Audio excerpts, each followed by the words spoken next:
members, we welcome you in this virtual CPR meeting. We have got another program on 25th of July. There will be two speakers on GST. One will be Navya Malhotra and the other speaker will be Rajendra Arora ji. Rajendra Arora ji will be discussing on 3 years of GST hits and misses, and Navya Malhotra ji will be discussing what to look for while finalizing accounts and balance sheets in GST. So while you are finalizing your accounts or GST annual return, so what are the points you should look for particularly?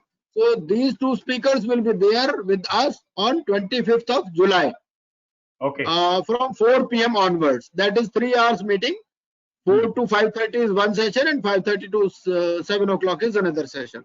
First session will be taken by CA Rajendra Arora ji and second session will be taken by Navya Malhotra ji.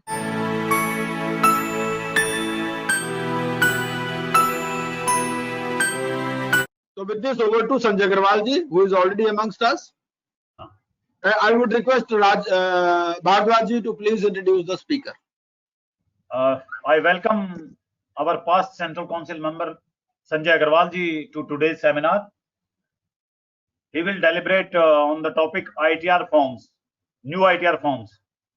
A brief introduction of our speaker, Mr. Sanjay Agarwal, is in practice since 1986 as Ms. Agarwal, Sanjay and Associates. It is a partnership firm.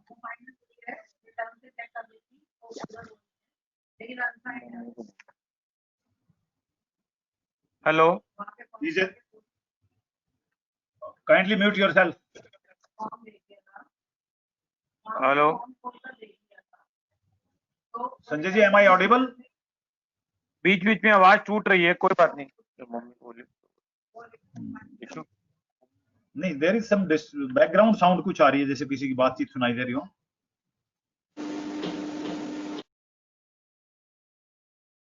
Yes. Mr. Sanjay Kumar Agarwal is a Central Council member of ICI from 2010 to 2019 for 3 terms. Consequent to the election to the Central Council for the first time in 2010 and re-election in 2013 and 16, he has an opportunity of serving the various standing and non-standing and other committees of the Central Council. He was chairman of the Research Committee of Taxation Audit Quality Review Board 2018-19, also chaired Corporate Laws and Corporate Governance Committee and Direct Taxes Committee in 2017-18, Legal Coordination Committee and Digital Transformation and Process Re-Engineering Committee 2016-17, Public Relation Committee 2013-14 and Direct Tax Committee 2011-12 and 12-13. He has been Vice Chairman of the Committee of Economics, Commercial Laws and Economic Advisory 2018-19, also chaired Vice Chairman of Direct Taxes Committee 2015-16, Committee of Public Finance and Government Accounting 2015-16, Committee of Cooperatives and NPOs 2015-16, Expert Advisory Committee 14-15, Committee on Information and Technology 2013-14 and Audit Committee 2012-13. He has been a member of the Regional Council member of ICI from 2004 to 2007, Chairman during the year 2004-5, Executive Member 5-6 and Treasurer during the 2006-7. I request Sanjay Agarwal ji to kindly start his deliberation on new ITR forms. Welcome, sir. Thank you, Bhardwaj ji. I am thankful to Keshav Nagar, Trinagar Keshapuram Study Circle. I think I have a very long association with the study circle, and I'm thankful to R.K. Gupta ji and the way he is doing the work. And today he was great enough to provide me the entire material on the IBC for the purpose of members, and we have published it today through our channel. And the way he is doing all these things selflessly, I think it's a great contribution by seniors towards the profession. I'll be beside this new changes in ITR form, I'll be taking for the purpose of just members the new 26 AS form also, because that is also connected with this particular you can say the topic. There are member will find that things which are there in 26 AS are also important, and they will be used for their purposes in the future course of profession. So before I'll start with the my presentation, I'll take the screen.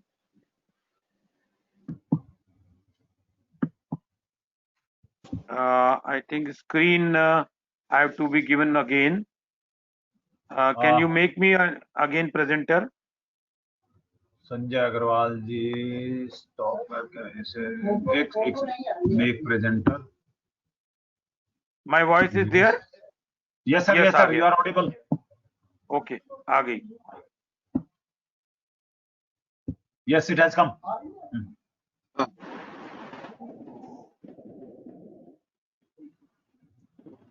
My screen is there? Yes sir, it is present. Yes, sir, Your screen is desktop is visible. visible. Okay, okay, just a minute.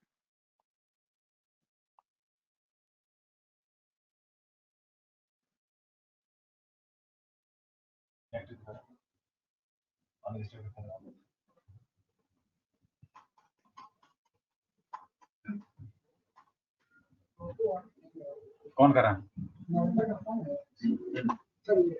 हाँ. Just a minute.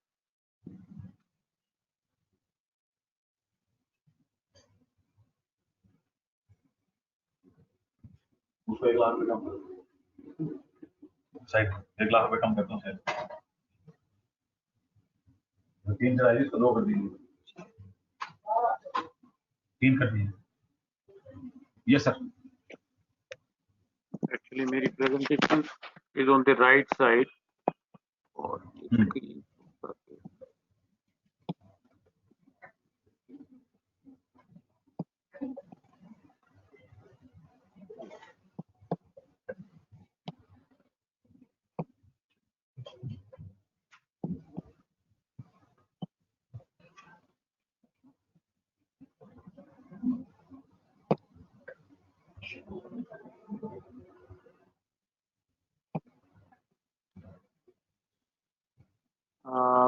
My screen is there? Yes sir, it is visible. Changes in ITR forms for the assessment year 1920. Yes. और change भी हो रही है? हाँ, change हो रही है sir. Okay. चलो. Thank you very much. It took half a minute to adjust my screen. Now I am not visible to you, and you are also not. I may be visible to you, but you are not visible to me, because most of the part of my screen is only on my PPT. So if you have any question, you can ask. The administrator will see to it that he will stop me, and I will give the answer. And at one place, I will reduce my presentation, and I will try to see this that the questions are handled at that place. There are the two points where the questions are likely to come. A lot of questions are likely to come. One is the 7th proviso of 139, where the new assessee, those who are not taxable income, having income, but still they have to file the return. And the second, in respect of our profession, that is the tax audit report. So these are the two places where I would like to have the most of the question answer. मैं यहाँ पे एक स्पष्ट कर देना चाहता हूँ कि मैं सिर्फ चेंजेस ले रहा हूँ पिछले साल से और इस साल में. आईटीआर कैसे फाइल होती है या आईटीआर में बाकी क्या कॉलम है, उसके ऊपर मेरा ये नहीं है, चेंजेस पे है. With this presumption that earlier year we have filed the return. Our still, if you have some question in respect of filing of any item where it has to go, then I will take later on. But initially, I would like to say that it is fundamentally on the changes in the ITR.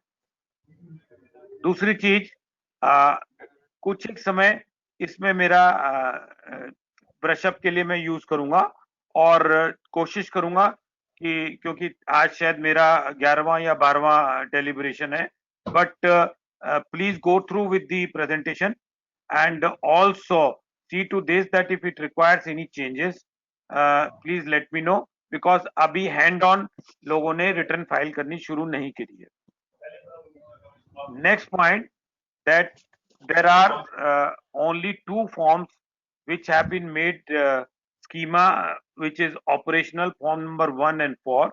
Form number 2 schema has come, but filing of return has not been yet you can say on by the software provider. However, it is more or less ready. So the other schema, only the PDF form have been relieved, not the schema, form number 1 and 4.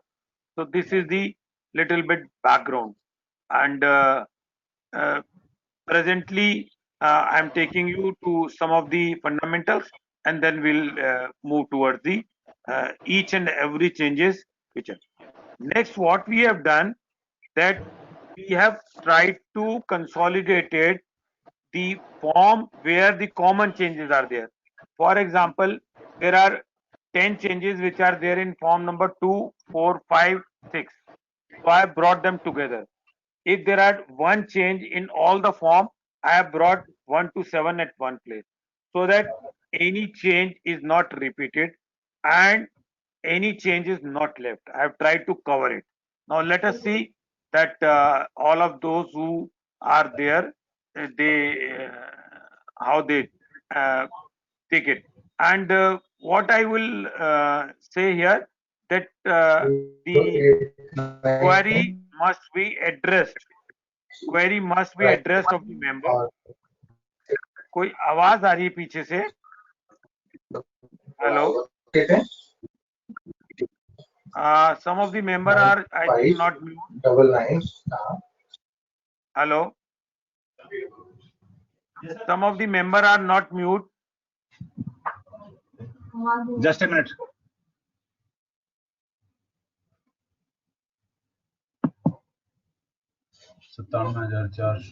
mute connected to audio. मैं देखता हूँ sir. I am doing it. Please. Okay. So to begin with, I'm saying that what are the returns which are to be filed by whom? Those who are salary income, they can file in all the form, but if they are resident only, then they can file in 1 to 4. But if any of them is a not ordinary resident or non-resident, that form number 1 and 4 are not applicable to them. If suppose one is having a salary but he is a director in a company, then form number 1 and 4 are not applicable. Similarly, if he is a partner, then form number 1, 2 and 4 is not applicable. Form number 3 is only the form which is there. So similarly, if you have only one house, then you can file in ITR 1 to 4. But if you have more than one house, then you cannot file in ITR 1. Initially, there was a confusion that if I am a joint property holder, then I cannot use form number 1. But it has been clarified later on that form number 1 can be filed by a joint owner, but only one house property. If I am a joint owner in more than one house property, then I cannot use form number 1 and 4. Similarly, income from business profession, form number 1 is not applicable. Presumptive income is applicable in form number 4. तो ये एक छोटा सा मैंने बनाया हुआ है, इस पे मैं टाइम नहीं लूंगा ज्यादा, and I will try to skip this. This I will have given in my presentation. Now, form number 1 and 4 cannot be used if there is an agriculture income which is exceeding 5,000. And if the total income exceeds 50 lakh rupees, then it cannot be used. If there is a brought forward loss or carry forward in any head of income, then 1 and 4 cannot be used. Similarly, in the case of the Foreign asset also it cannot be used. And as such, all these are there. Now, there are few category of the SSC जो लोग electronic return file करना mandatory है.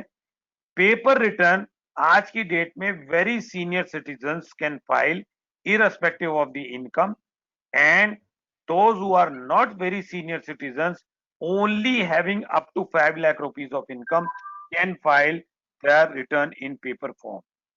So this is the which DSC, e-filing, EVC, this also I have given. Now this was the just background to all those people, those who are going to file for the first time, because in the screen I was seeing that some of the new members are also there. Now, as I said that now I will take all the 7 forms where the changes are there. So in the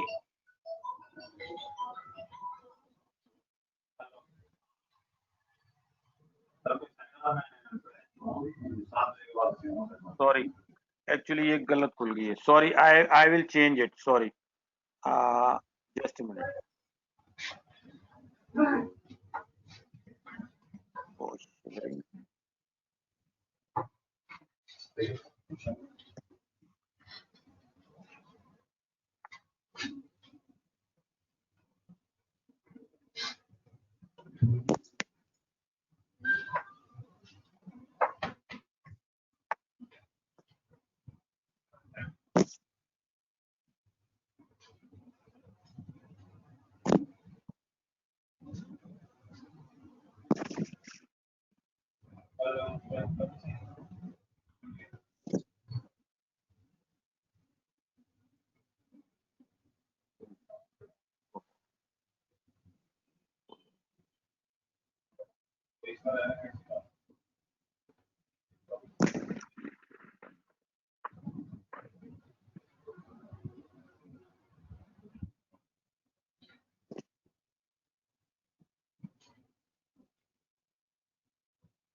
Sure. देखना changes 20 वो पिछली खुल गई है. देख ये खुल गई, मिल गई. Hello. Just a minute.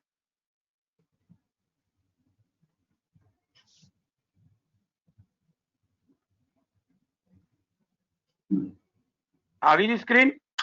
हाँ जी, आ गई changes. Yes. Just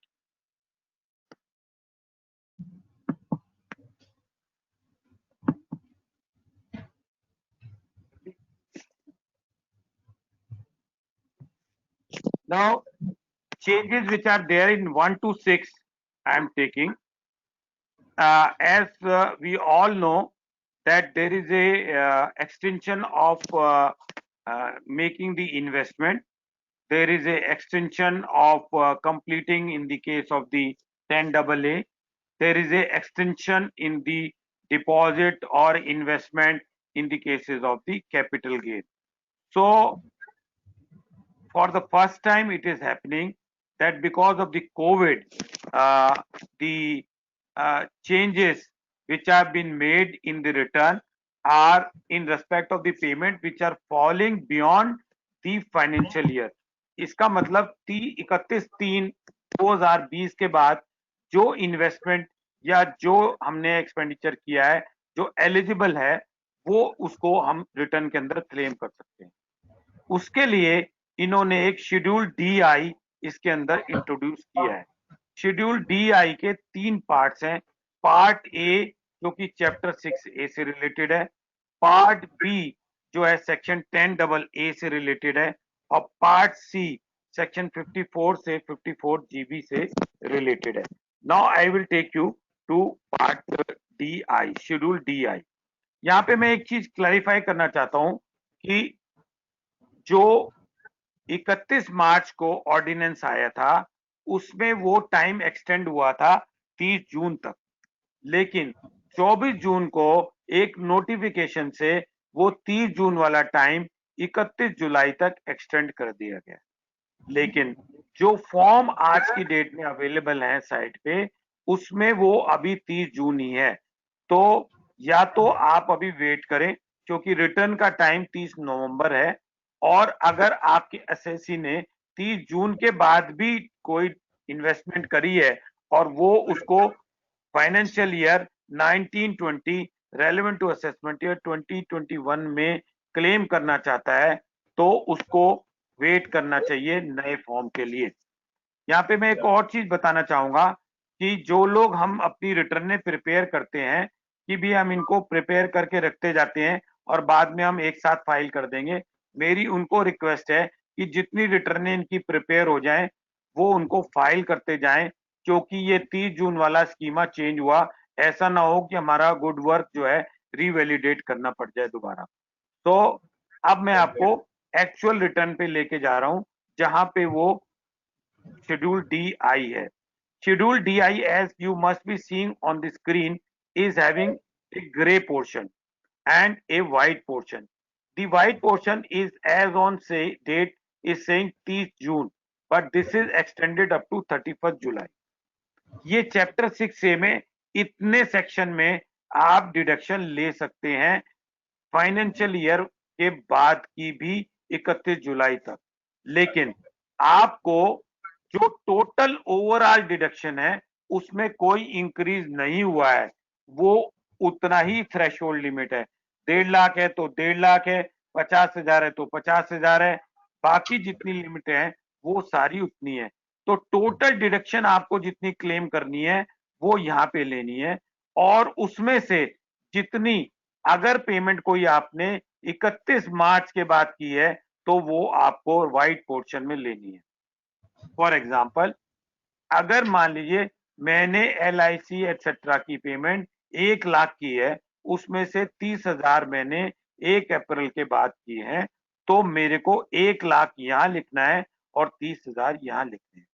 ये आपको हमको इसलिए लिखने हैं क्योंकि अगले साल ये कॉलम में आना चाहिए कि आपने इसमें से पिछले साल अगर कोई क्लेम किया है तो वो उस अमाउंट को आप बताएं। तो ये पार्ट ए है, पहला चेंज जो कि इसके अंदर आया। सिमिलरली पार्ट बी के अंदर उन लोगों के लिए जो लोग सेक्शन 10AA के अंदर कर रहे हैं इन्वेस्टमेंट, क्योंकि वहां पे कट ऑफ डेट है आपको प्रोजेक्ट कंप्लीट करने की, तो उस प्रोजेक्ट की डेट को भी इन्होंने 31 जुलाई कर दिया है, और वो 31 सर जुलाई आपकी ना संजय जी ये स्लाइड चेंज नहीं हो रही है, स्लाइड नहीं सेम हो रह रही है। तो एक सेकंड, हाँ मैं दोबारा डालता हूँ। हाँ जी, स्लाइड ना मूव नहीं कर रही। हाँ जी, एक सेकंड, यही तो इसलिए पूछ रहा था सर मैं। नहीं पहले चेंज हो रही थी, अब अच्छा, जैसे कोई चेंज बात हुई है। अब मैं हाँ जी। दोबारा एक बार फिर शेयर करता हूँ। दोबारा से करिएगा। अब तक तो पिटाई कर देते मुझे।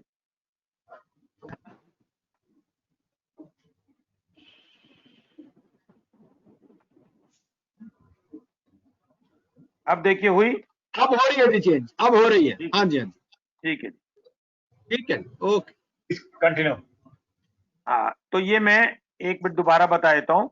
शेड्यूल DI में ये ग्रे पोर्शन में टोटल अमाउंट देना है और यहाँ पे एक्सटेंडेड पीरियड का अमाउंट देना है। ऐसा ना हो कि आप 31 मार्च तक का यहाँ दे दें और एक्सटेंडेड पीरियड का यहाँ दें, टोटल अमाउंट आएगा यहाँ, नहीं तो डिडक्शन नहीं मिलेगी। सिमिलरली 10AA में अगर हमारा प्रोजेक्ट कंप्लीट 31 मार्च के बाद हुआ 31 जुलाई तक, तो वो हमको यहाँ देना है।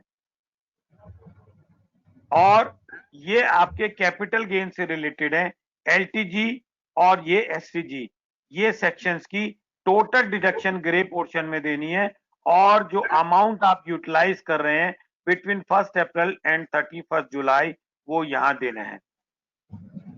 अब मैं आपको लेके चलता हूं दूसरा चेंज जो कि 1 से लेकर 6 फॉर्म तक सभी फॉर्मों में आया है। ये आपका चैप्टर 6A के अंदर 2 डिडक्शंस फाइनेंस एक्ट 2019 से आई थी, इनको इन्होंने डाला है यहाँ पे। एक तो अफोर्डेबल हाउसिंग वाली 80EE की डिडक्शन थी, जो कि फर्स्ट टाइम इंट्रोड्यूस हो रही है। दूसरा, इलेक्ट्रिक व्हीकल के ऊपर जो इंटरेस्ट देंगे उसकी डिडक्शन भी 80EE की जो है वो इंट्रोड्यूस करी है, जो कि मेरी रेड पोर्शन में आपको मैं दिखा रहा हूं। इसलिए ये 2 आपके नए चेंजेस हैं। अगर आपने अफोर्डेबल हाउसिंग के अंदर क्लेम लेना है तो आपको वो 80EE में नए सेक्शन के अंदर लेना है।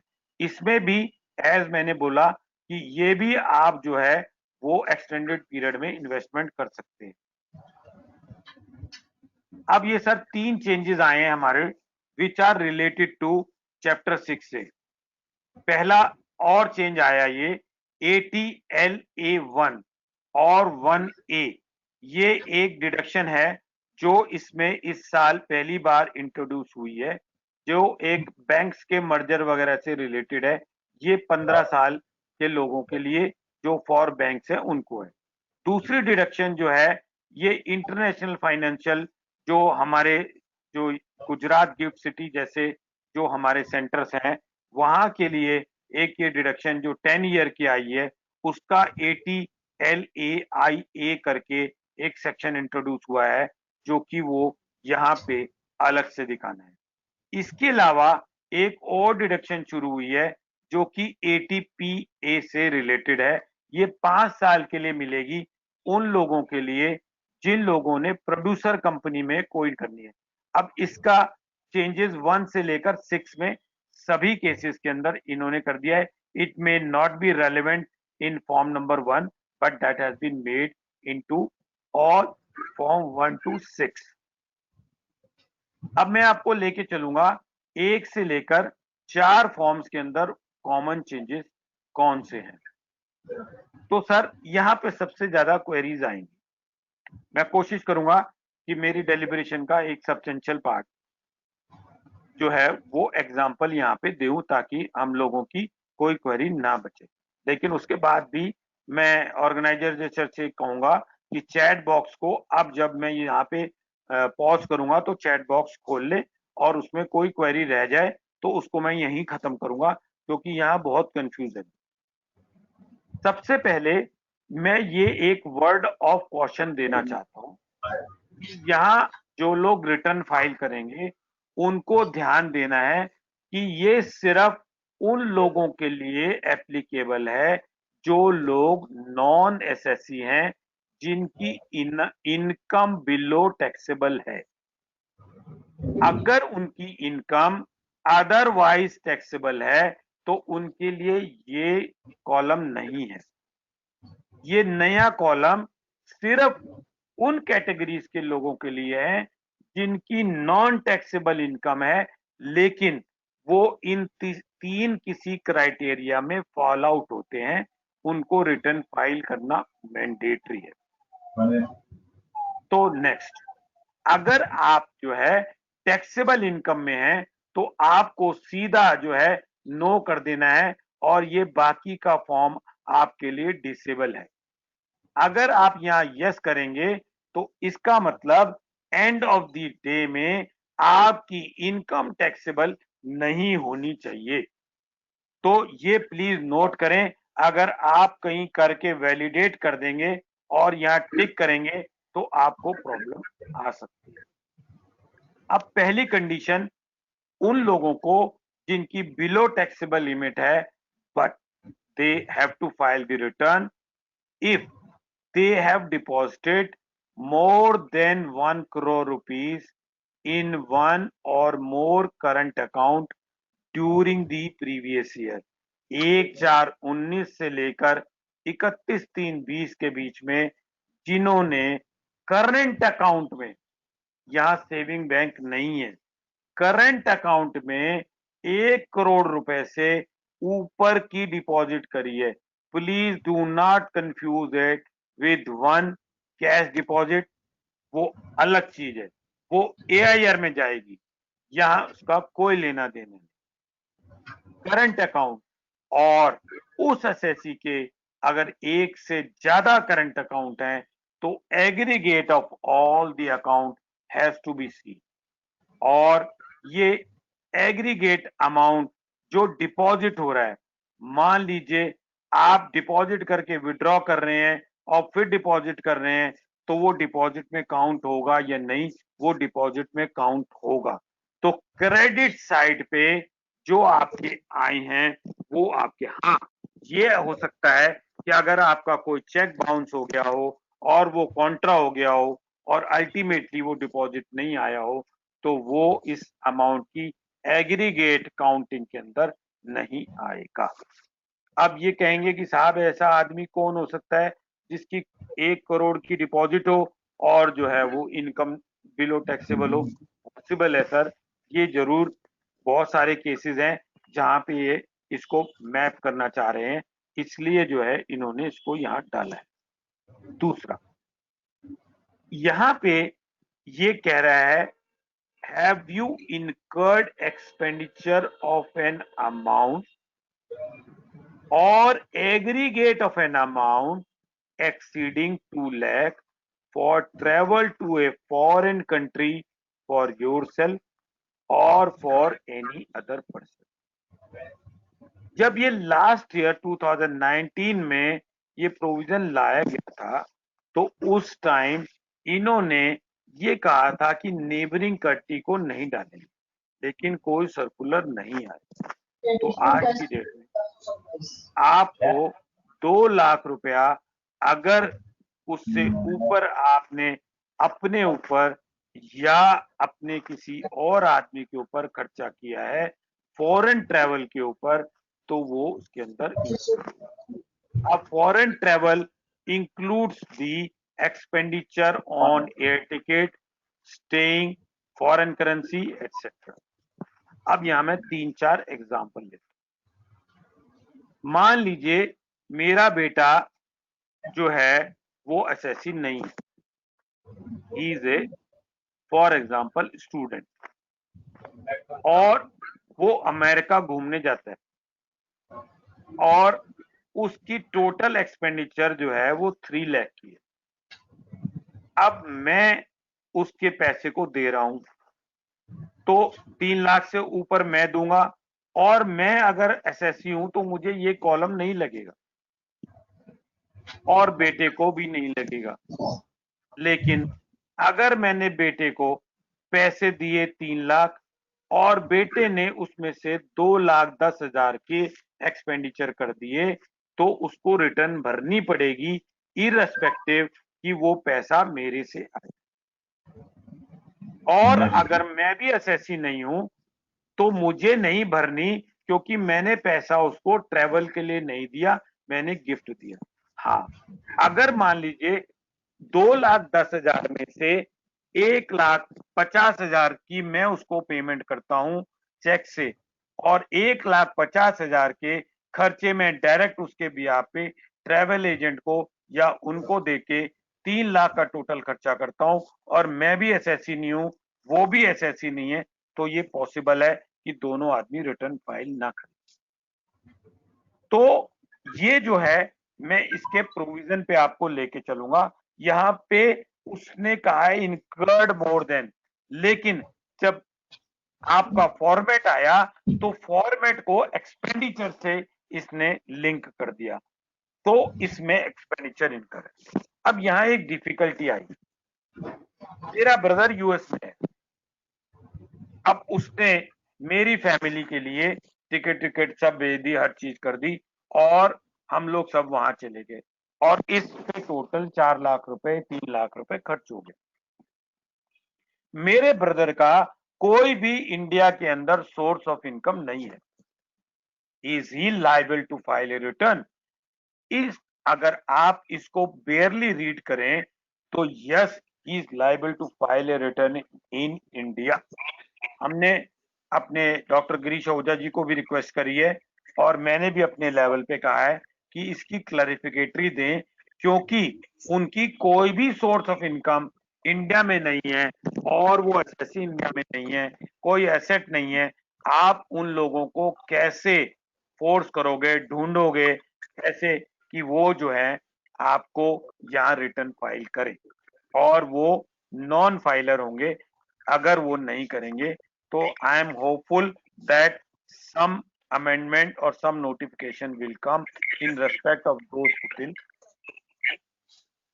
those who are staying or those who are outside India. तो यहाँ पे मैंने आपको बताया कि एक्सपेंडिचर से इनकर्ड मतलब है जो आदमी अपनी बुक में खर्चा बुक करेगा या अपने बैंक अकाउंट से देगा, वो इम्पोर्टेंट है। अब वो बात अलग है कि मान लीजिए मैं गुप्ता जी के लिए दे दूं और गुप्ता जी मेरे लिए दे दें, और कोई भी अमाउंट 2 लाख से ऊपर नहीं हो, और अगर हम लोग एसएससी नहीं है तो नहीं है, 56 में आएगी इनकम, उसकी वजह से एसएससी बने, तो हमको रिटर्न यहाँ फाइल ही नहीं करनी है, फिर हमको रिटर्न फाइल करनी है as a normal SSC. So be careful, if the below portion of the entire return form is having a positive income, then this particular section is not applicable to you. This is part A general, तो ये नहीं है। तीसरी category के वो लोग हैं जो लोग खर्चा कर रहे हैं एग्रीगेट में 1 लाख रुपए से ऊपर, 1,01,000 रुपए से लेकर, अगर वो इलेक्ट्रिसिटी का खर्चा कर रहे हैं और वो एसएससी नहीं है तो उनको रिटर्न फाइल करनी है। अब यहाँ बहुत सारी कॉम्प्लेक्सिटीज आती है। मान लीजिए मैं एक बिल्डिंग में, जैसे मैं जनकपुर में, यहाँ पे फ्लोर है, हम 4 लोग यहाँ पे को ओनर्स हैं, और मीटर जो है वो मेरे जो ओरिजिनल ओनर है उसके नाम है। ओरिजिनल ओनर अब है ही नहीं, वो चला गया, और हम लोग जो है क्या करते हैं कि सारे लोग एक एक हिस्सा अपना अपना सब मीटर लगाया हुआ है वो देते हैं, और वो मैं जो है वो सबके पैसे लेके और वो जमा करा। अब ये 1 लाख से ऊपर आता है। अब मान लीजिए हमारा किसी का भी इंडिविजुअल एक्सपेंसेस 1 लाख से ऊपर नहीं है, और हम में से कोई एसएससी भी नहीं है, लेकिन पेमेंट मैं कर रहा हूं, तो क्या मुझे रिटर्न भरनी चाहिए? नहीं, मेरे को रिटर्न नहीं भरनी। अब क्या उसको जो ओरिजिनल ओनर था उसको रिटर्न भरनी चाहिए क्योंकि उसके नाम मीटर है, तो उसको भी रिटर्न नहीं भरनी क्योंकि वो एक्सपेंडिचर इनकर नहीं करता। अब बहुत सारे ऐसे केसेस आएंगे जहां लोग प्रॉपर्टियां बेच चुके हैं, तो मेरा ये सजेशन है अपने मेंबर्स को कि हम एक अपने पास वर्किंग पेपर जरूर संभाल के रखें, क्योंकि मैं यहाँ बताना चाहूंगा that section 148 is a draconian provision and it will be there for 7 years. Now, how the government will know that somebody had incurred an expenditure above 1 lakh rupees? ये इलेक्ट्रिसिटी कंपनी से डिटेल मांगेंगे और उसके बाद देखेंगे कौन सा आदमी वहां पे एसएससी नहीं है उस एड्रेस पे। अब ये एक बहुत मुश्किल काम होने वाला है, तो इसलिए अगर आप कोई ऐसा ज्वाइंट एक्सपेंडिचर कर रहे हैं जो कि औरों से ले रहे हैं, तो उनसे अंडरटेकिंग भी लें, लेटर भी लें अगर मीटर आपके नाम, और अगर आप कोई प्रॉपर्टी बेच चुके हैं या कुछ कर चुके हैं और आप एसएससी नहीं है और वो मीटर पे पेमेंट 1 लाख रुपए से ऊपर हो रही है, तो प्लीज जो है आप उस जिस मकान को जिसको बेचा है उसको नोटिस दें कि वो मीटर चेंज करे। हाँ, आप अगर एसएससी हैं तो आपको टेंशन नहीं है क्योंकि आपने वैसे तो चेंज हो जाना चाहिए, म्यूटेशन हो जानी चाहिए, पर बहुत बारी नहीं। ये स्पेशली और लोगों में प्रॉब्लम आएगी जिन केसेस के अंदर सीनियर्स की डेथ हो गई। अब उनके नाम के नोटिस जब आएंगे तो उनके लीगल हेयर भी प्रॉब्लम में आ सकते हैं, तो हमको वहां भी प्रॉब्लम। कुछ ऐसे लोग जो इंडस्ट्रियल देते हैं सीजनल 1 महीने या 2 महीने के लिए और उनका बहुत सारा खर्चा आ जाता है, तो उनको भी एक अंडरटेकिंग लेनी है उस टेनेंट से जो कि 1 लाख से ऊपर खर्चा दे रहा है कि आप ये बिल आप भर रहे हैं, हमें इसकी अंडरटेकिंग दें और उसके जो भी डिटेल है वो आपको लेके रखने चाहिए, so that tomorrow you are not in trouble. Now, Bhardwaj ji, I will stop here so far as queries which are related up to this point. कोई query है? हेलो,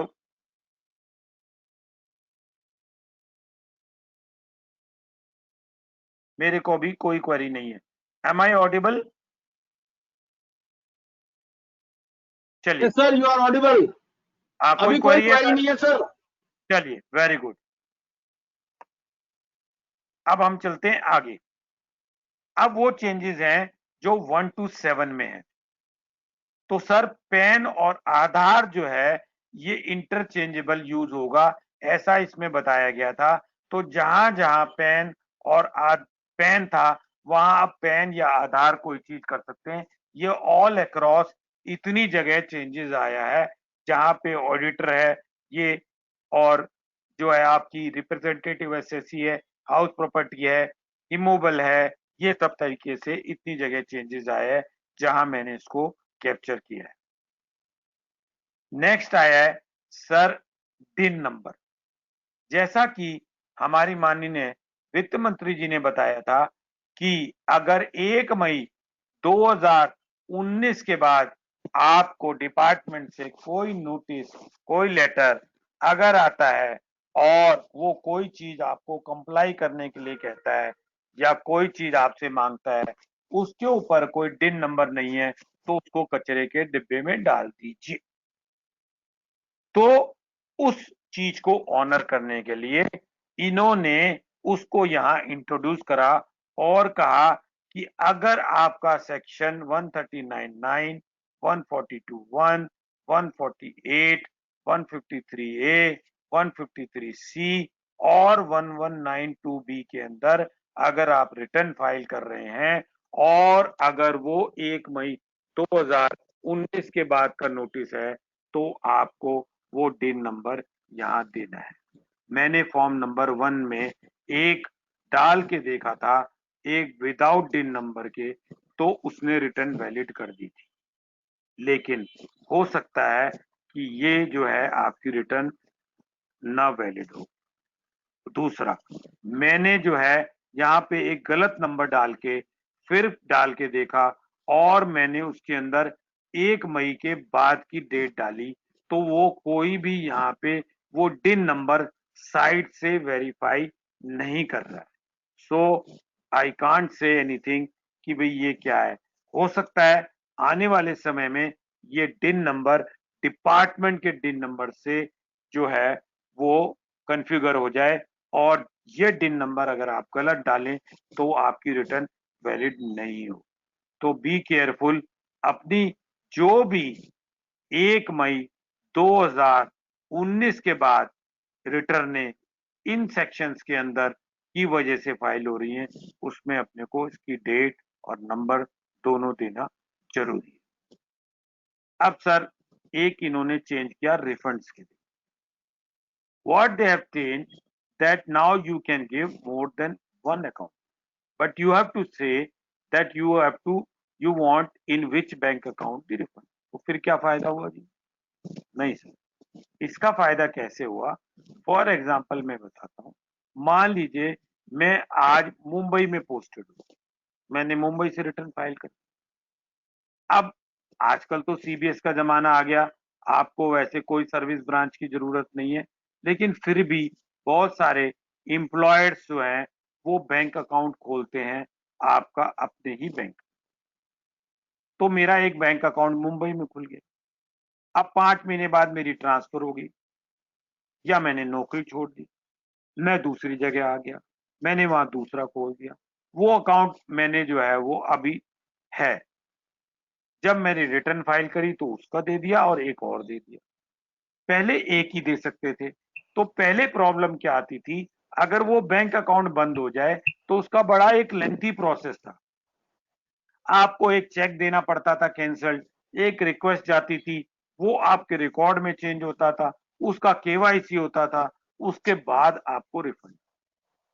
तो इन्होंने क्या करा, अब आपको ये कहा टिक कर दो, अगर आपका वापस आ गया या कुछ होता ऑटोमेटिक वो दूसरे बैंक अकाउंट में चला जाएगा, आपको लंबे प्रोसेस की जरूरत नहीं पड़ेगी। इसलिए इन्होंने यहाँ पे दे दिया। यहाँ पे सारे बैंक अकाउंट नहीं देने हैं, आपकी मर्जी है, आप एक दें या आप एक से ज्यादा दें, ये आपकी मर्जी। अब चेंजेस जो हैं 2 से लेकर 7 में 4 को छोड़कर, 1 और 4 को छोड़कर, ये सर एक कंसेप्ट इंट्रोड्यूस हुआ है कि पास थ्रू एंटिटीज। 2 मिनट लूंगा मैं, कुछ लोगों को हो सकता है ये कंसेप्ट ना पता हो। सेक्शन 115 यूए और यूबी के अंदर कुछ अल्टरनेटिव इन्वेस्टमेंट फंड होते हैं जो म्यूचुअल फंड की तरह,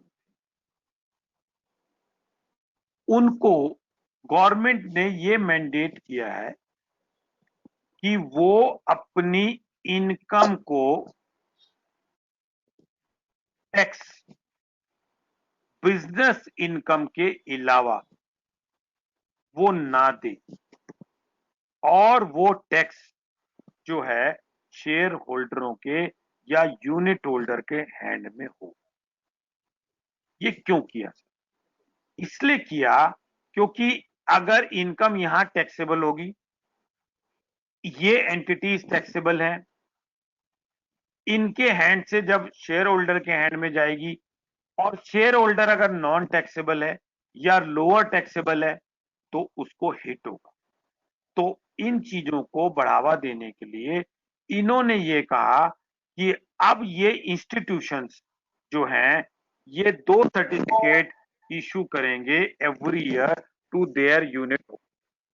एक सर्टिफिकेट ये करेंगे, वो सीए का सर्टिफिकेट होता है कि आपको इतनी इनकम दी गई है, उसमें से इतनी इनकम पे टैक्स आप अपनी रिटर्न में भरेंगे, और उसमें से इतनी इनकम है उसके ऊपर टैक्स जो है ये इन्वेस्टमेंट फंड देगा और आपके हैंड में वो टैक्स देगा।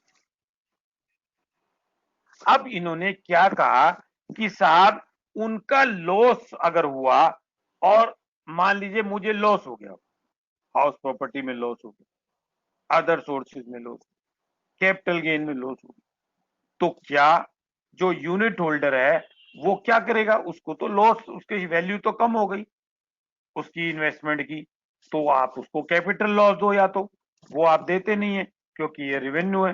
तो इन्होंने कहा हम आपको लॉस का एडजस्टमेंट भी देंगे, कैरी ओवर भी देंगे, और उसको हम यहाँ पे आपस में एक दूसरे के साथ सेट ऑफ भी देंगे। उसके लिए इन्होंने ये इंट्रोड्यूस करे, और इसके अंदर पास थ्रू एंटिटीज को यहाँ पे शेड्यूल ओएस में इन्होंने इंट्रोड्यूस करा, और ये शॉर्ट टर्म में, लॉन्ग टर्म में, ये सब जगह इन्होंने एक, ये मैंने ब्लू करा हुआ है, ये इन्होंने यहाँ इंट्रोड्यूस करा। इसके बाद ये इन्होंने एक similar change schedule carry forward of losses में भी किया। अब आपको ये बताना है कि आपका लॉस नॉर्मल है या पास थ्रू एंटिटी से है, और आपको वो कैरी फॉरवर्ड होगा, जैसे कि बाकी केसेस के अंदर लॉसेस कैरी फॉरवर्ड हो रहे। ये लॉस इसलिए यहाँ आया कि 31/3/19 के बारे में जो पहला लॉस था वो अब आप कैरी फॉरवर्ड कर पाएंगे, क्योंकि वो 31/3/19 के बाद डिटरमाइन हुआ, और आपको करंट ईयर में वो लॉस पता लगा, और आप उसको करंट ईयर में या तो एडजस्ट करेंगे या उसको कैरी फॉरवर्ड। ये इसके अंदर चेंज आया। सिमिलरली इन्होंने यहाँ पे वो शेड्यूल कैरी फॉरवर्ड में अलग से इन दो कुछ चीजों को दिया है कि इसमें से करंट ईयर में कितना आपका एडजस्ट हुआ या कैरी फॉरवर्ड। अब एक और चीज इन्होंने नई करी कि आपको ये बताना है कि पास थ्रू इनकम जो हो रही है वो कितनी है, लेकिन आपको ये जो पास थ्रू है इनकम या लॉस जो है, इसमें आपने टोटल कितनी इन्वेस्टमेंट की है वो भी ये यहाँ पे कैप्चर करना चाहिए। मान लीजिए आपकी इन्वेस्टमेंट तो 10 करोड़ है और आपका यहाँ पे जो है कोई फिगर नहीं है, तो हो सकता है वो मैच करे। या आपकी यहाँ इनकम ही 1 लाख है और आप कैरी फॉरवर्ड या पास थ्रू का लॉस जो है वो 50 लाख कर रहे हैं, तो it is a question which is required to be seen. So इसलिए इन्होंने बिजनेस ट्रस्ट और अल्टरनेटिव इन्वेस्टमेंट फंड्स के लिए जो ये प्रोविजन है इसको यहाँ इंट्रोड्यूस करा। सिमिलरली एलटीजी और एसटीजी और एनआरआईस वगैरह के लिए भी अलग एक प्रोविजन इन्होंने करा, जिन लोगों का कोई भी इंफॉर्मेशन फॉरेन एसेट्स की है, शेड्यूल एफए फॉरेन एसेट्स के अंदर जिनको कोई इंफॉर्मेशन देनी, they have to give a zip code. यहां थोड़ा सा मैं आप लोगों को ये बताना चाहूंगा, हम लोग बहुत साल पहले लाजपत नगर रहा करते, वहां पे एक बार मुझे एक चिट्ठी तकरीबन 3 साल बाद आई। तो मैंने पोस्टमैन को कहा कि 3 साल बाद चिट्ठी आ रही है, क्या है? कह रहा है सर लिफाफा तो पढ़ो। लिफाफे के ऊपर सिर्फ लाजपत नगर लिखा था और ना न्यू दिल्ली ना इंडिया की पोस्टेड थी। वो घूमते घूमते मेरे पास पहुंची। हमारे यहाँ पोस्टल डिपार्टमेंट सर देखो एफिशिएंट। फॉरेन के अंदर कोई भी चीज पे अगर जिप नंबर नहीं है तो वो जो है उसको रिकॉग्नाइज नहीं करते हैं, क्योंकि उनके यहाँ कोई सिस्टम नहीं। अब जैसे लाजपत नगर यहाँ भी है, गाजियाबाद में भी है, देहरादून में भी है, कानपुर में भी है। सिविल लाइंस तो मेरे ख्याल से नॉर्थ इंडिया की हर सिटी, इसलिए जिप कोड होना जरूरी। अब इसके पीछे एक और इंटेंशन, यहाँ पे अगर मान लीजिए मैंने जिप कोड लंदन का भर दिया और मैंने वहां दिखाया कि मेरी जो है 400 स्क्वायर फीट की एक शॉप है और उसकी वैल्यू मैं मान लीजिए एक मीगर वैल्यू 2 लाख रुपए देता हूं, तो ये जिप कोड से भी मैप करेंगे कि क्या ये मैटर इन्वेस्टिगेशन के लिए रहना चाहिए या नहीं। इसी तरीके से ट्रस्ट, ये कंट्रीज जो हैं वो आपके मैप होंगे, क्योंकि ये यूनिक होता है और वर्ल्ड में कोई भी जिप कोड कॉमन नहीं हो सकता। इसलिए ये जो है जिप कोड यहाँ पे अब मांग रहे हैं in respect of all these things which are required to be given in schedule F.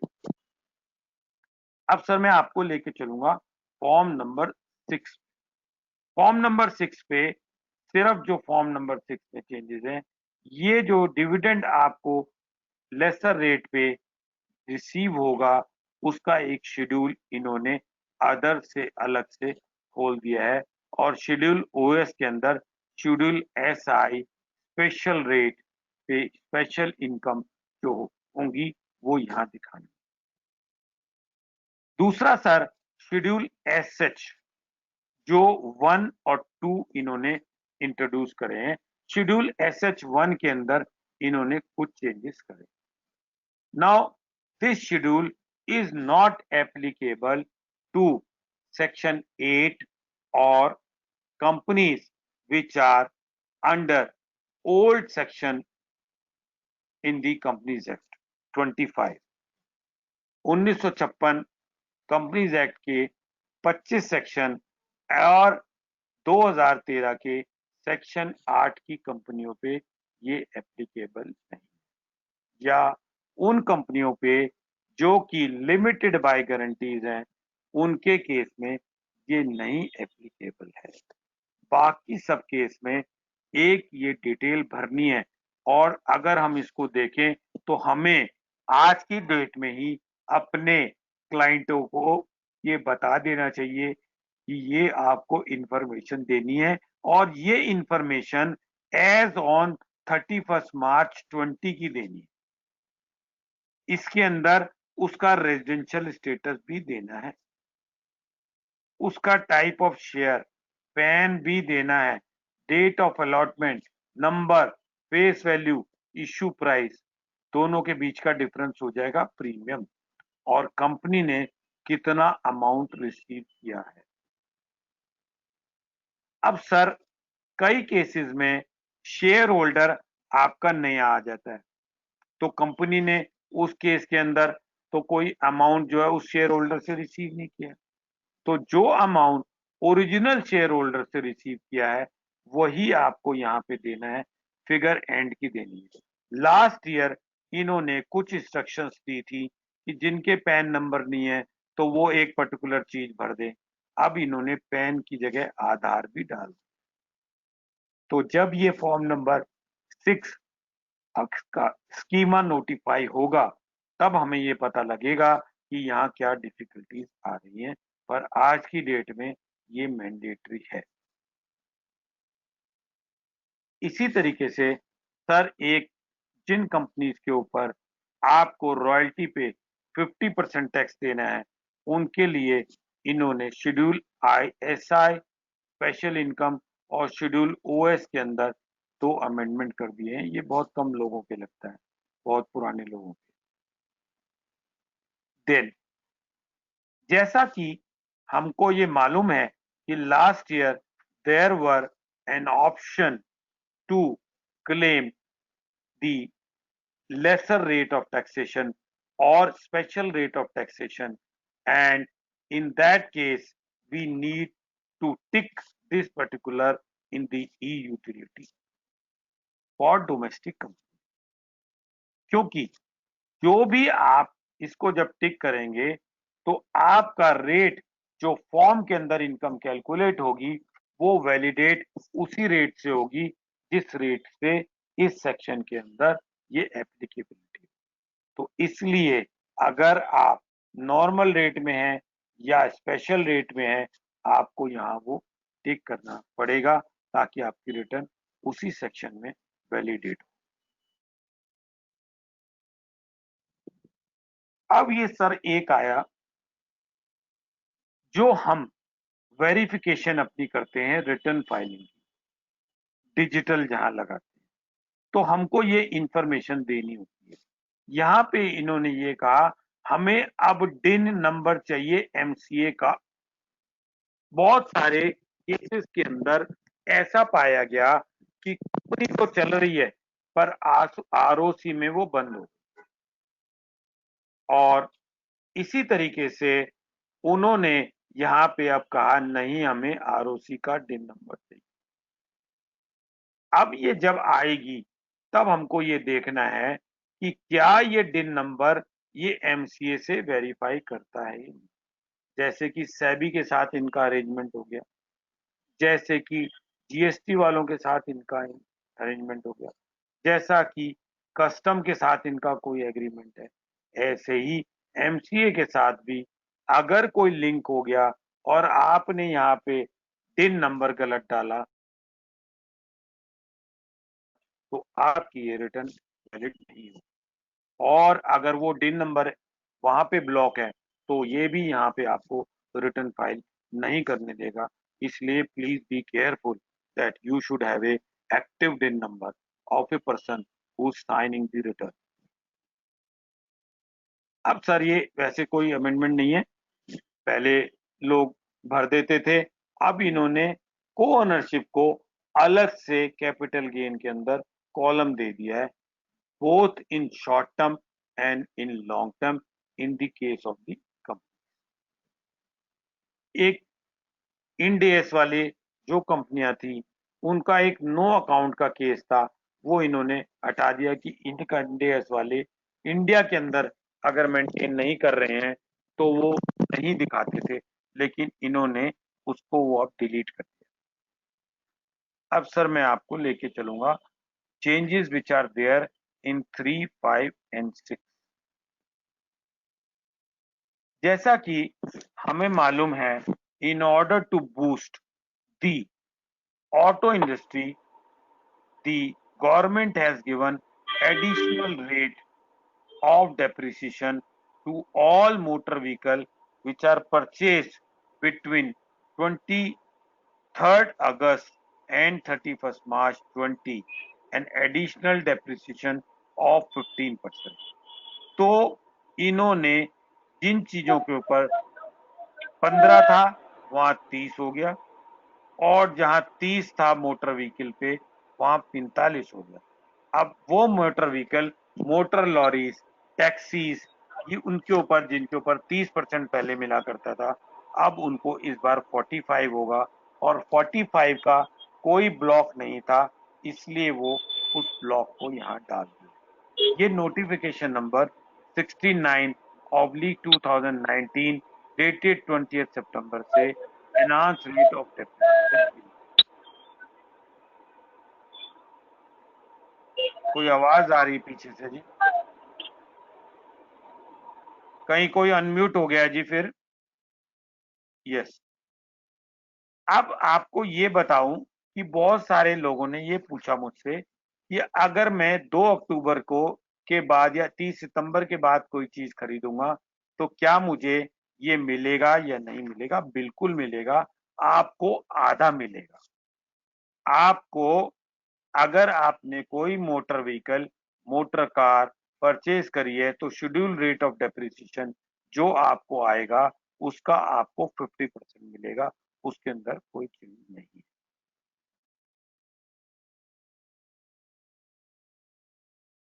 अब ये DTAA से जो लोग फॉरेन टैक्सेशन करते हैं उन लोगों के लिए एक छोटा सा ये अमेंडमेंट आया, यहाँ पे अब हमको हर चीज भरनी है, कंट्री नेम, कोड, आर्टिकल, क्या रेट है, TRC है नहीं है, ये सब भरने हैं, और अगर हम ये भरेंगे तो हमारी रिटर्न जल्दी प्रोसेस और हमको जल्दी क्लेम मिलेगा। इसलिए ये हुआ है लोअर रिडक्शन के लिए भी यहाँ पे सब चीजें इन्होंने कैप्चर कर ली। ये अब लोअर रिडक्शन वाला जो है यहाँ पे भी आ गया। अब ये सर पहली बार आया सेकेंडरी एडजस्टमेंट, ये भी रिलेटेड टू इंटरनेशनल टैक्स। इसके अंदर क्या चेंज आया सर?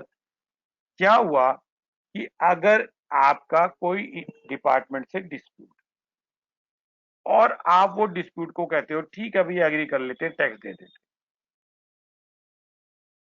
तो डिपार्टमेंट ये कहता है कि आपको उसकी जो है foreign currency to date extend भी रिपेट्रिएट करनी है, और अगर आप उसको रिपेट्रिएट नहीं करेंगे तो हम आपसे टैक्स ले लेंगे उसके ऊपर, जो रिपेट्रिएट नहीं करेंगे, क्योंकि जब तक रिपेट्रिएट नहीं करते उसके ऊपर एक नोशनल इंटरेस्ट के ऊपर भी टैक्स लगता है। तो अब जो है उस प्रोविजन को जो 2019 के अंदर इंट्रोड्यूस हुआ उसको यहाँ पे प्रैक्टिकल करने के लिए schedule TPSA means transfer pricing secondary adjustment करके इन्होंने यहाँ इंट्रोड्यूस कर दिया। हाँ जी, एनी क्वेरी? हेलो। अब एक और आया यहाँ पे सेक्शन 43B में, अगर आपने किसी NBFC से जो कि डिपॉजिट टेकिंग है या systematically non deposit taking company है, अगर उससे आपने लोन लिया और इंटरेस्ट नहीं दिया उसको, तो वो भी आपको डेट्रीमेंटल हो जाएगा, similarly as it is in the case of the other financial institution, और 43B में डिसअलाउ हो जाएगा। उसके लिए इन्होंने फॉर्म नंबर 3, 5 और 6 के अंदर ये अमेंडमेंट कर दी 43B सेक्शन के अंदर।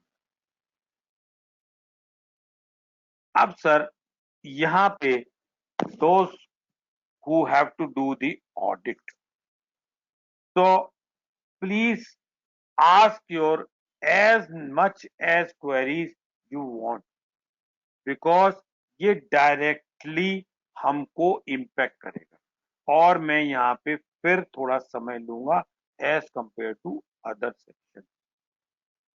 आपको अगर मैं ये कहूं कि ये लोगों ने कहा कि इस साल पे ये एप्लीकेबल ही नहीं सर, ये उन सभी ऑडिट्स पे लगेगा जो असेसमेंट ईयर 2021 की हैं, ऐसा फाइनेंस एक्ट 2020 में कहा गया।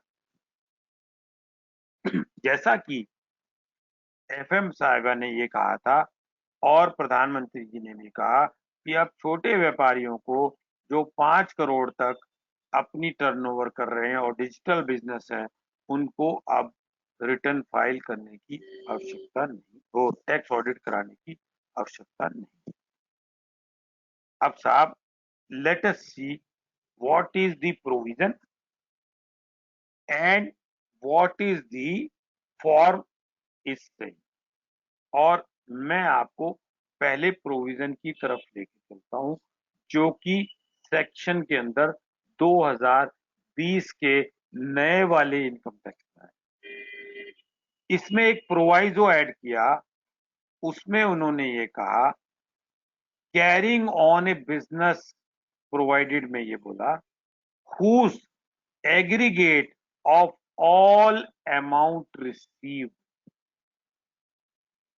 including amount received from sale, turnover, gross receipt during the previous year in cash does not exceed 5% of the said amount. Which amount? Which is said earlier. उसके बाद ये जो कंडीशन है, ये ट्विन कंडीशन है, दोनों सेटिस्फाइड होनी चाहिए, सिंगल नहीं है। दूसरी क्या है? aggregate of all payment made including amount incurred for expenditure in cash during the previous year does not exceed 5% of the said amount. और ये उन लोगों के लिए टैक्स ऑडिट कराने की जरूरत नहीं है जिनकी टर्नओवर 1 करोड़ से ऊपर और 5 करोड़ से नीचे। अब सब मैं सबसे पहले इस चीज को 3-4 पार्ट में डिवाइड करूंगा for the purpose of better understanding. मैं आपको एग्जांपल से लेके चलूंगा और मैं वापसी लेके चलूंगा आपको एक्चुअल रिटर्न में जो उन्होंने पीडीएफ के अंदर नोटिफाई करी। साहब ये कहता है इफ नो तब भरे whether during the year total sales, turnover, gross receipts of business exceed 1 crore but does not exceed 5 crore। तो बहुत सारी जगह चल रहा है कि साहब 1 करोड़ से नीचे जिन लोगों को 8% से कम आया है उनको क्या करना है, 2 करोड़ से नीचे जिनको आया उनको क्या करना है, वो सब अलग क्वेश्चन है। ये सिर्फ उन लोगों के लिए है जिन लोगों का टर्नओवर 1 से 5 के बीच में है। तो पहला क्वालिफाइंग अमाउंट जैसे हम ATG में कैलकुलेट करते थे कि पहले क्वालिफाइंग अमाउंट पे आए और फिर हमको बाकी ट्विन कंडीशंस के ऊपर चलना है। तो मैं एग्जांपल देता हूं कि मान लीजिए मेरी टर्नओवर 4 करोड़ 90 लाख रुपए है और मैं mercantile system of accounting maintain करता हूं। अब अगर मेरी 4 करोड़ 90 लाख रुपए है तो क्या मेरे लिए ये क्लॉज एप्लीकेबल है? यस। अब 5% मुझे कैलकुलेट करना है किस अमाउंट का? 4 करोड़ 90 लाख का। अब साहब 4 करोड़ 90 लाख तो मेरे को रिसीव नहीं होंगे और हो सकता है कुछ पिछले साल के भी रिसीव हो और बहुत सारे ऐसे पैसे भी मेरे पास रिसीव होते हैं जो कि मेरे डेटर्स के नहीं है, हो सकता है मैंने ही बैंक से निकाले हो। क्या वो भी पैसे जो है इसके अंदर कैलकुलेट होंगे for the purpose of calculation of 5%। तो अब मैं, हेलो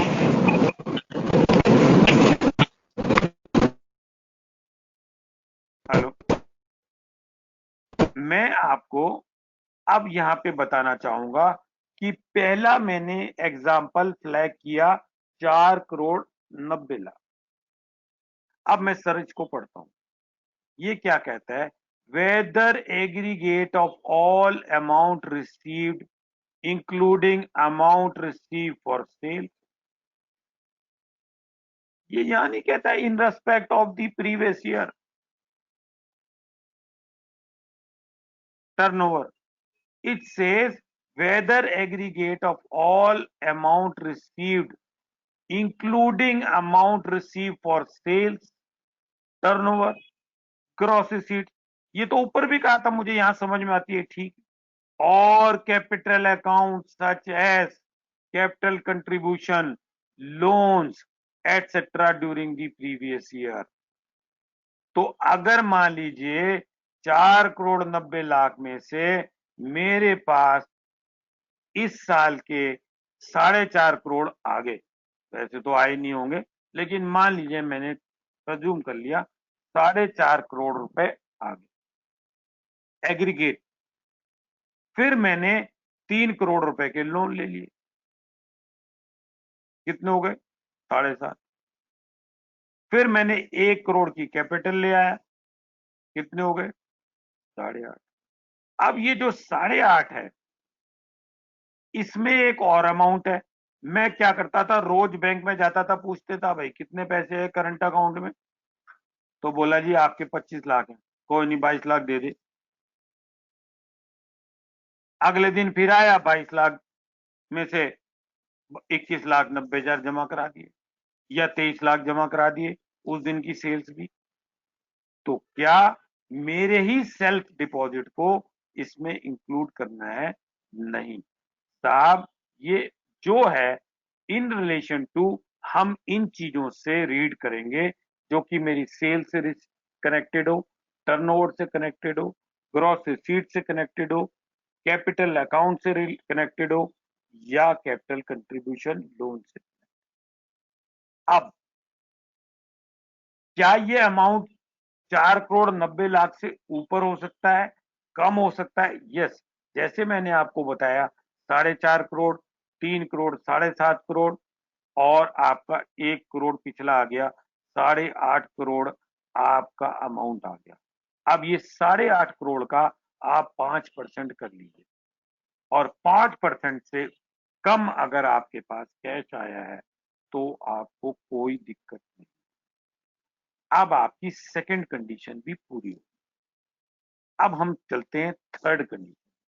अगर ये भी पूरी हो गई तो आपको टैक्स ऑडिट नहीं करानी है, और अगर ये नहीं पूरी हुई, पहली 2 पूरी हो गई, तो भी आपको करानी।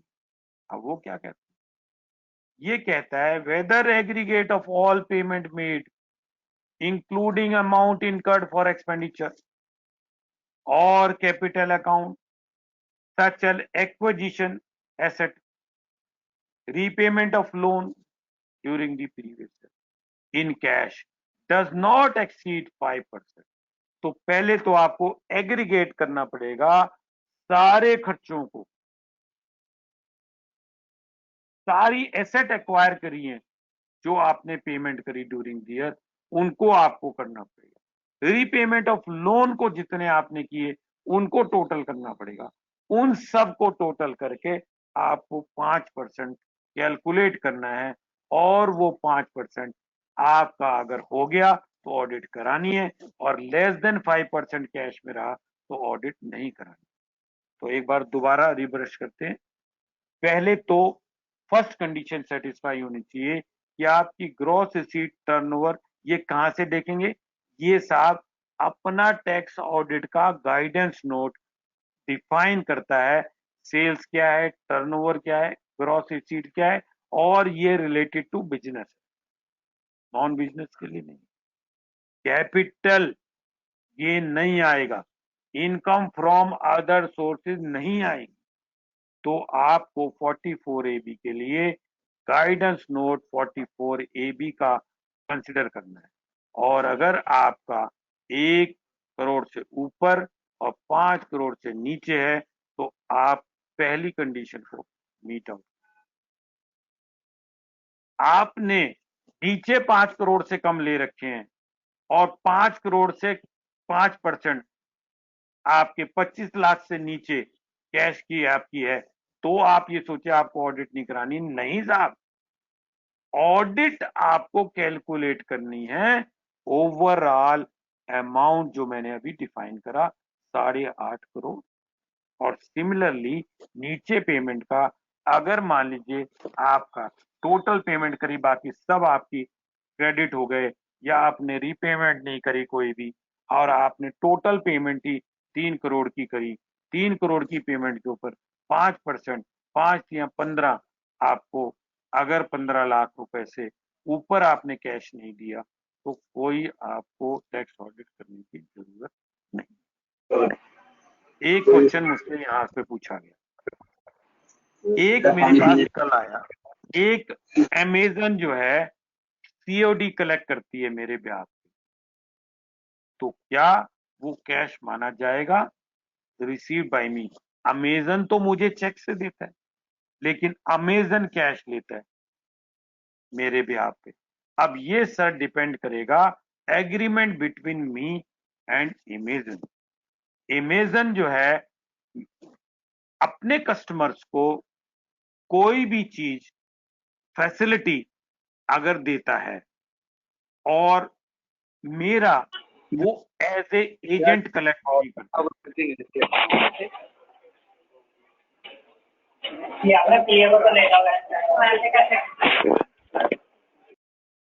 अरे सर ये अनम्यूट हो जाते हैं कोई। हेलो। और अमेजन जो है मेरे को एज ए एजेंट कलेक्ट नहीं कर रहा है, वो अपने एज ए प्रिंसिपल कर रहा है, उसकी रिस्पॉन्सिबिलिटी है। कल को रास्ते में चोरी हो जाता है तो मेरा कोई लॉस नहीं है, उसका एजेंट है। मेरा प्रिंसिपल टू प्रिंसिपल एग्रीमेंट नहीं है, तो उस केस के अंदर मेरी ओपिनियन में ये क्लॉज नहीं लगेगी। लेकिन अगर मेरा प्रिंसिपल और एजेंट का with all risk and reward agreement है और वो मेरे को बाद में चेक देता है, तो फिर भी मेरे को ये मानना पड़ेगा कि वो कैश जो है मेरे बिहाफ पे कलेक्ट कर रहा है।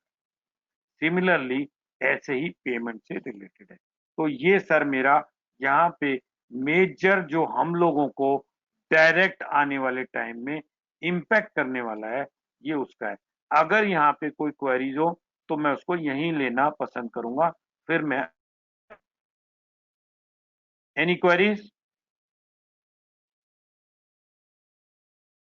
Hello hello. चलिए सर, मुझे नहीं लगता कोई क्वेरी है अभी। I have tried to explain it. अगर होगी तो बाद में फिर ले लेंगे। चैट बॉक्स के अंदर 16 क्वेरीज हैं sir. Can I take? Sir it is using word including which means, मैं शुरू से लेता हूँ सॉरी। जितेंद्र चांदना जी कह रहे हैं मेंबरशिप नंबर दे रहे हैं, ये तो सब मेंबरशिप दे रहे हैं। इसके अलावा नहीं सर, शुभम बंसल जी की सबसे पहली क्वेरी है जो आप पढ़ रहे थे। अच्छा, मैं शुभम बंसल जी के रखता हूँ।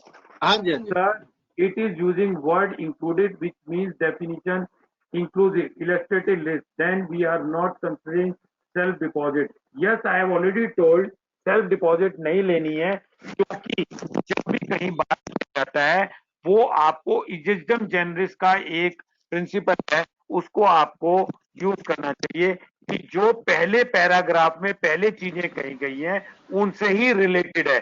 तो आप ये अनरिलेटेड है। प्रोप्राइटरी केस के अंदर अपनी, हाँ, आप पार्टनर अगर कोई पैसे लेके आएगा कैश में तो वो इंक्लूड होगा। अगर आप अपने ही बैंक से निकाल के अपने ही बैंक में कैश जमा करा रहे हैं तो ये इसकी कोई चीज वो नहीं करी है इन्होंने। इसके बाद इन्होंने कहा है sir it is using word including, ये तो वही हो गया, 2 बार टाइप कर दी शायद इन्होंने। तो I think it is over. ठीक है गुप्ता जी, ओके। तो I go back to my slide again.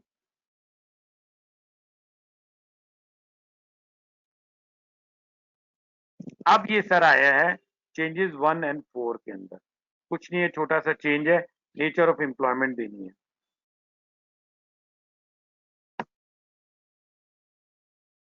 ITS 7 बहुत छोटे से चेंजेस हैं।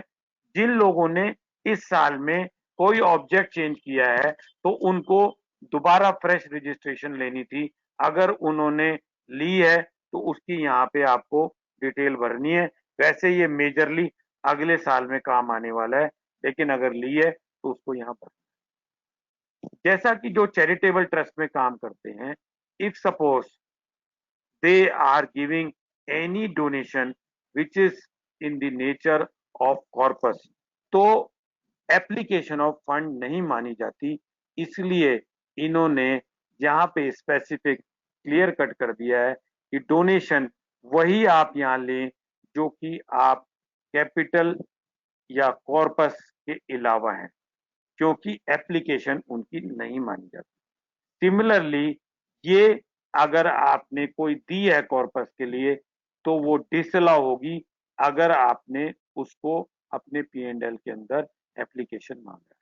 तो इसको प्लीज केयरफुली देख लें, ये दोनों चीजें आपको इम्पोर्टेंट है। अगर आपने यहीं पे नहीं दी तो आपको वो यहाँ पे नहीं देनी है, वो आपको डिसअलाउ होगी ही नहीं, क्योंकि आपने पिछली एप्लीकेशन में नहीं। तो ये आपका एक दो अमेंडमेंट इससे रिलेटेड है। इसके बाद सर ITR 7 में इन्होंने शेड्यूल जो है कैपिटल गेन डिलीट कर दिया, क्योंकि इनकी ओपिनियन में 112 चैरिटेबल ट्रस्ट को अब नहीं लगेगा। इसलिए अब ये चेंजेस हैं सर 5 और 6 में, बहुत छोटे चेंजेस हैं, इंश्योरेंस बिजनेस से रिलेटेड है। इसके अंदर इनका लॉस भी कैरी फॉरवर्ड जो होगा वो सेपरेट होगा। इसी तरीके से अगर ऑफशोर में फॉरेन करेंसी के अंदर अगर कोई भी आपकी यूनिट्स ऑफ म्यूचुअल फंड से कोई इनकम है तो शेड्यूल अदर सोर्सेज में वो आपको अलग से दिखाना है। अब ये सर जो चेंज है ये पिछले साल इन दो फॉर्म्स में रह गया। एक्चुअली लास्ट ईयर एक कंसेप्ट आया था कि अगर आपके पास एक से ज्यादा दो हाउस प्रॉपर्टी, तो आप किसी स्पेसिफाइड कंडीशंस में अगर वो ऑक्यूपाई नहीं कर पा रहे हैं, जैसे उसके अंदर शायद एग्जांपल में ये बताया है ड्यू टू ट्रांसफर पोस्टिंग, आपके पेरेंट्स यहाँ रह रहे हैं, आपके ने दूसरा घर वहां ले लिया, तो आपको दोनों सेल्फ ऑक्यूपाइड हो गए, तो हम दो घर आपको सेल्फ ऑक्यूपाइड में जीरो इनकम ले। तो इन्होंने यहाँ पे अब ये 5 और 6 में भी डाला। अब कहेंगे जी कंपनी में कैसे सेल्फ ऑक्यूपाइड, जी कंपनी भी तो ओन कर सकती है मान लीजिए, और कंपनी उसको अपनी ही प्रॉपर्टी यूज कर रही है, तो उसकी इनकम भी नहीं आएगी, नोशनल इनकम भी नहीं आएगी। अगर वो कंपनी हाउस प्रॉपर्टी के प्रोजेक्ट वाली है या वो मोर देन 4 जो है वो लेती है, तो नोशनल इनकम ना आए। तो इसलिए जो है अपने ही वहां पे प्रीमिसेस है, अपना ही गोडाउन है, तो उनको यहाँ पे देना है। ये इसलिए इन्होंने 5 और 6 में रह गया था, 1, 3, 2 और 4 में ये ऑलरेडी था। 54EE इसके अंदर गवर्नमेंट ने किसी प्रकार की कोई भी जो इन्वेस्टमेंट है वो नोटिफाई नहीं करी, इसलिए उसको इन्होंने यहाँ हटा। अब चेंजेस हैं 2, 3, 5, 6। सर लॉन्ग टर्म में या शॉर्ट टर्म में आपके जो शेड्यूल भरे जाएंगे, सॉरी शॉर्ट टर्म में नहीं, लॉन्ग टर्म में, तो वो रेजिडेंट और नॉन रेजिडेंट के दोनों के अलग कर। और इन्होंने यहाँ पे एक एक detail IFSC, ISIN code, sale price, grand fathering वाला पूरा कंसेप्ट यहाँ पे डाल दिया है। अगर आप इसको नहीं भरेंगे तो ये जो है आपको नहीं आएगा। 3 और 6 में सर ये कुछ नहीं है, यहाँ पे अब association of person, body of individual के लिए भी एक इन्होंने यहाँ पे डाल दिया है, और कुछ नहीं।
any question here?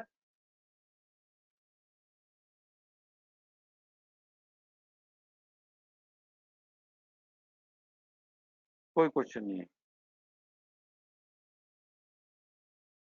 Hello. There is no question in the chat box, sir. Okay, sir. Can I take 26 years? Yes, we Time need है to या? 2 सेकंड के लिए आपकी voice. Hello. Gupta ji wants to say something. हाँ जी, बोलिए गुप्ता जी. हाँ, time बहुत है सर, 7 बजे तक का टाइम है आपके पास.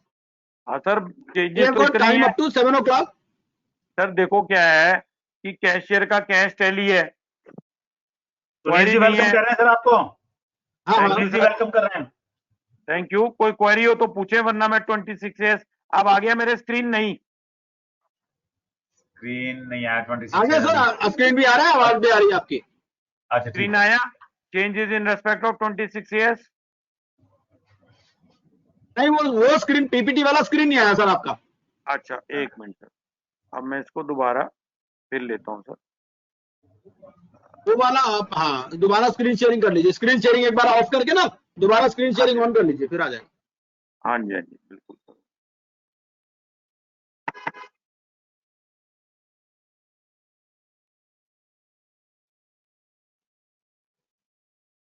आगे सर. अब आ गया sir. Now it is visible. Okay. तो अब ये सर एक छोटा सा एडिशनल टॉपिक है जिसको हम कवर कर लेते हैं फटाफट. फिर आपको जो कुछ होंगे, जनरल क्वेरी करनी हो या वो करनी हो, आप कर सकते हैं. सर एक ये चेंज आया है, जैसा कि कहा गया है कि फॉर्म 26 AS, ये एक नया फॉर्म, इसको रिवाइज 26 AS कह रहे हैं. ये पहले सर 203AA में होता था. अब इसको यहाँ पे कहते हैं ना, न्यू जो है विस्की ने ओल्ड बॉटल जो है इन्होंने कर दिया है. और इसका नया सेक्शन इन्होंने इंट्रोड्यूस करा है, सेक्शन 285BB. बड़ी ही जबरदस्त चेंजेस करी है. और जब मैं शूट में था तो मैं हमेशा इनसे कहता था कि ये आप हमको सारी इंफॉर्मेशन जब आपके पास आ रही है तो आप क्यों नहीं हमको देते. होता क्या था सर, एसएससी हमें बताता नहीं था उसका कोई बैंक अकाउंट है. एसएससी हमें बताता नहीं था कोई प्रॉपर्टी खरीद ली या बेच दी. तो वो कुछ चीजें तो टीडीएस से पता लगने लग गई, लेकिन अपने बैंक अकाउंट में कुछ पैसे जमा करा दिए या उसने कोई और ऐसी चीज कर दी तो उसको इन्होंने अब हमारी बात को मान लिया. फिर ये क्या करते थे, 148 देते थे और हमको पता नहीं लगता था. तो हमको जब अपनी रिटर्न फाइल करेंगे उस टाइम हमें ये पता लगेगा कि हमारा एसएससी क्या क्या कर रहा है. और इसको इन्होंने नाम दिया है रिवाइज्ड एनुअल इंफॉर्मेशन स्टेटमेंट, और इसको रिवाइज फॉर्म 26 AS के नाम से डिपार्टमेंट अब पब्लिश कर रहा है. और 1 जून 2020 से ये एप्लीकेबल है. और 11th अमेंडमेंट रूल्स 2020 के अंदर इसको इंट्रोड्यूस करा है. साहब ये जो करा है, इसके अंदर कितनी तरीके की इंफॉर्मेशन आएगी, कौन देगा, किसकी रिस्पॉन्सिबिलिटी होगी. पहले क्या होता था कि हमारा जो सीपीसी है, मेरे 26 AS में कोई अमाउंट आता था, वो उसका क्रेडिट नहीं देता. कहता है जी मेरे यहाँ नहीं है, विजिबल है. क्योंकि इंफॉर्मेशन कोलेट होती थी ओल्टास से, एनएसडीएल से, कहीं और से. तो वो बड़ी दिक्कत हुई. तो अब क्या है, इसकी एक सेंटर पॉइंट पे रिस्पॉन्सिबिलिटी दे दी गई है डीजीआईटी सिस्टम को, या any person authorise by him. अब डीजीआईटी तो खुद बैठ के करेगा नहीं, तो वो अपने लोगों को ऑथराइज कर. अब क्या करेंगे, एक हर एसएससी का एक रजिस्टर्ड अकाउंट बनेगा, इररेस्पेक्टिव कि वो एसएससी ई फाइलिंग पे रजिस्टर्ड है या नहीं. और उसमें ये इंफॉर्मेशन डाली जाएगी.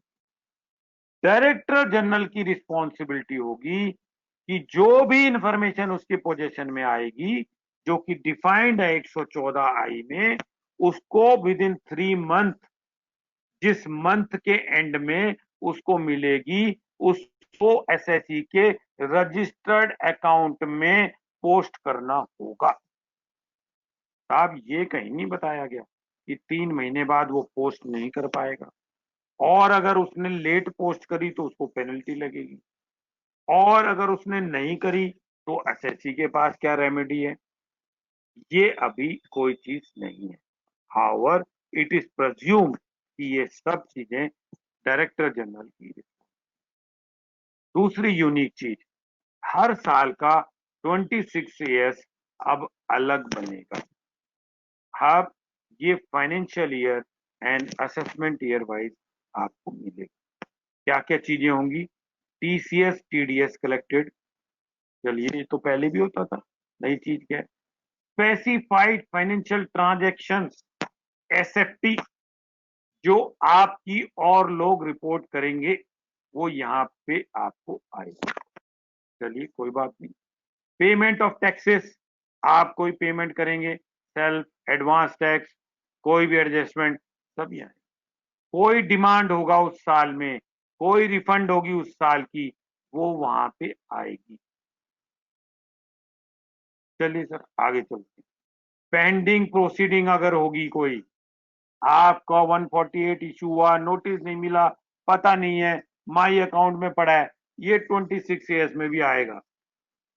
कितनी कंप्लीट होगी प्रोसीडिंग उस साल में आपकी जो उन्होंने करी, वो आपको पता लगेगी।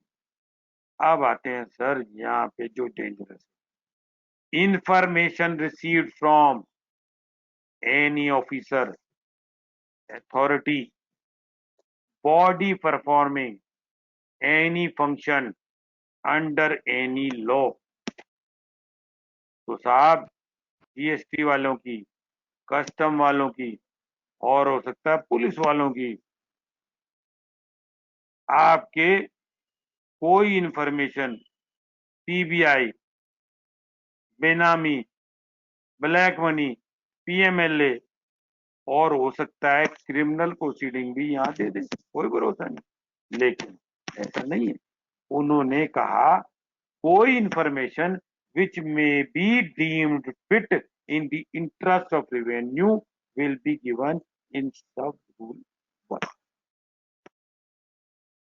अब हम 90A जो फॉरेन से आएंगी वो भी यहाँ 90 सेक्शन और 90A। अब साहब हम चलते हैं एक्चुअल फॉर्मेट जो आज की डेट में इन्होंने 114I में दिया। अब यहाँ पे मैं एक वर्ड ऑफ क्वेश्चन देना चाहूंगा अपने मेंबरों को कि जब भी ये कभी प्रिंट करें तो इसको आपको अपने असिस्टेंट्स को नहीं हत्थे लगने देना। आपको सबसे पहले इसमें 2-3 चीजों को मास्क करना है, ब्लैक पेन से, किसी चीज से, व्हाइट इंक से, मार्कर से, ताकि वो हर आदमी को विजिबल ना हो। नंबर 1 डेट ऑफ बर्थ, क्योंकि जितने भी आपके क्रेडिट कार्ड, बैंक अकाउंट, सब चीजें आपकी डेट ऑफ बर्थ से कनेक्टेड होते हैं। जैसे कभी डेट ऑफ बर्थ की बात करता हूं, मैं कभी भी ईयर नहीं लेता। हमने भी एक फॉर्म रिलीज करा हुआ है तो से वहां हमने ईयर नहीं मांगा, क्योंकि year is very important. Date of birth तो फेसबुक पे भी सब गलत डालनी चाहिए, कभी ठीक नहीं डालनी चाहिए। जितने सोशल मीडिया है इस पे अभी कभी भी डेट ऑफ बर्थ ठीक नहीं डालनी चाहिए पूरी। You may give month correct, date correct, but year कभी भी करेक्ट नहीं। मोबाइल नंबर, क्यों? आज की डेट में हर चीज कनेक्टेड है आपके मोबाइल से, सारे ओटीपी मोबाइल पे आते हैं। अगर आपका डेट ऑफ बर्थ और मोबाइल दो चीजें मेरे पास पता लग जाए और मोबाइल आपका मैं क्लोन कर लूं तो मैं एक दिन में आपको सब कुछ कर। ईमेल एड्रेस, बहुत सारे ओटीपी आज की डेट में ईमेल और मोबाइल दोनों पे आते हैं।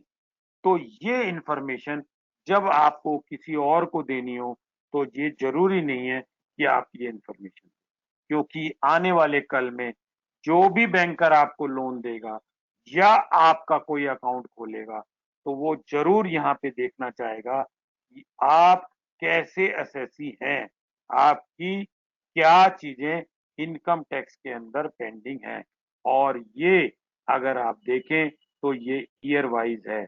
आपको हो सकता है वो यहाँ पे हर साल की इंफॉर्मेशन मांगी, 6 साल, 8 साल, 10 साल, ये सब। तो ये टोटल मेरी प्रेजेंटेशन है और मेरा इससे ज्यादा यहाँ कुछ नहीं है। आपके अब कोई और क्वेरीज हो या आपके कोई क्वेश्चन हो तो I will be glad to answer. Otherwise organiser जो है they can take charge of it, or if they have their own query they are most welcome. We are still 85 participants. Yes sir. किसी को unmute करना है तो आप देख लीजिए, मैं चाहूँ मैं अपनी stop. Thank you sir, thank you, आपको आने के लिए बहुत बहुत धन्यवाद। हाँ थैंक यू अग्रवाल साहब। लेकिन ना मेंबर्स पूछ रहे हैं ये पीपीटी कैसे मिलेगी? आपको भेज दिए सर, मैंने दोबारा भेज देता हूँ। हाँ पीपीटी ठीक है, ठीक है, ऑलरेडी आ चुकी है, एक बार चेक कर लेना। ये हाँ, YouTube तो चैनल ऐसा पे डाल है दी पीपीटी। सर ऐसा ऐसा था, है एक जी बार फॉर देख दी, लेना। हाँ जी, गुप्ता जी देख तो लेना। for the information of members, I would like to say that we will be sharing the PPT on our website. जो हमारी वेबसाइट है ना उस पर इसका पीडीएफ डाल देंगे, तो वहां से सबको, वहां से आप डाउनलोड कर सकते हैं। जी सर जी। अच्छा ये वरुण जी पूछ रहे हैं sir, tax audit assessment year 2021 का स्कीमा आ गया क्या? टैक्स ऑडिट का तो आ गया है लेकिन फॉर्म नहीं आए हैं। ऑलरेडी स्कीमा आ हाँ चुका है, ऑलरेडी ऑन है टैक्स ऑडिट, आप चाहें तो बना सकते हैं। और ये जेसीजी दोबारा लिखा है इन्होंने, in my view 5% should be of gross sales और टर्नओवर ओनली। ये कह रहे हैं कि 5% जो है ग्रॉस सेल्स या टर्नओवर का होना चाहिए इनके हिसाब से। मैंने पूरी आपको एग्जांपल से समझा दिया, प्रोविजन भी बता दिया। आप 44 ए भी पढ़ लो, उसका प्रोवाइजो पढ़ लो। अब ये तो इंस्टीट्यूट क्लैरिफाई करे या बोर्ड क्लैरिफाई करे, पर उन्होंने क्लियर कट फॉर्म के अंदर दिया हुआ है।